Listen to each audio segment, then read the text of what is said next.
Ever wondered why those who have more keep having more and those who have less keep having less? Your guess is as good as mine. Some have the right answers and some people simply refuse the right answers. Now, a simple parable that helps me answer that particular puzzle is this. Now, there's the common and the popular parable of the talents, right? And we have 3 guys that had opportunity. But then that's a lesson and a seminar about opportunity management. We were told that they were handed over some treasures, which could be your personal gift, your knowledge and everything, right? Some had 3-fold and another person had 2 and another person had 1. Now, we were not told what the values of these, treasures were. But I believe strongly they were of equal value, right? But the other man that had 1 buried his own 1, right? While the other ones that had 2 and 3 developed or increased the worth of what they had. Eventually, the man that had 3 got the 1 that the man that had only 1 buried. Why? The one that had 3 had mastered how to multiply, while the other ones, the man that had 1 is simply comfortable with having 1 and losing 1.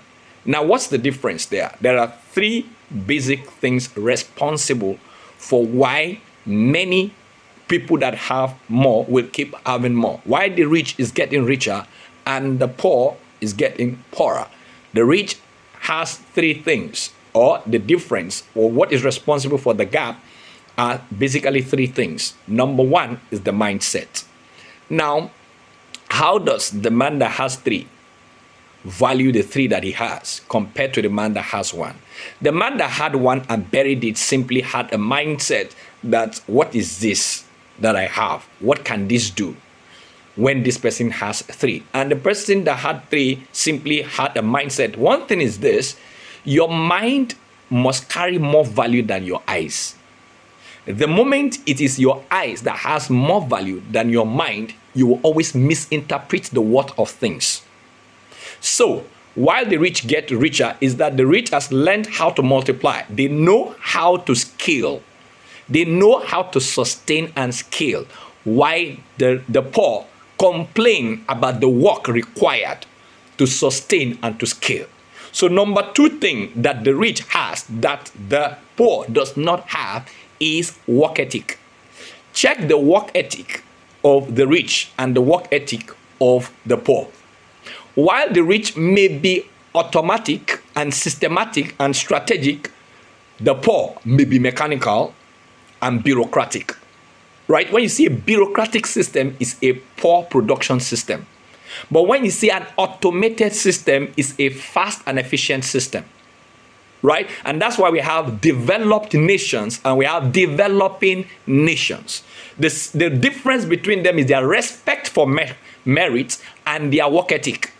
You would find a lazy person in a developing country, probably here, has great potentials, but in a developing environment, may not challenge his potentials or his skill like he will when he gets to a competitive and a merit-driven environment.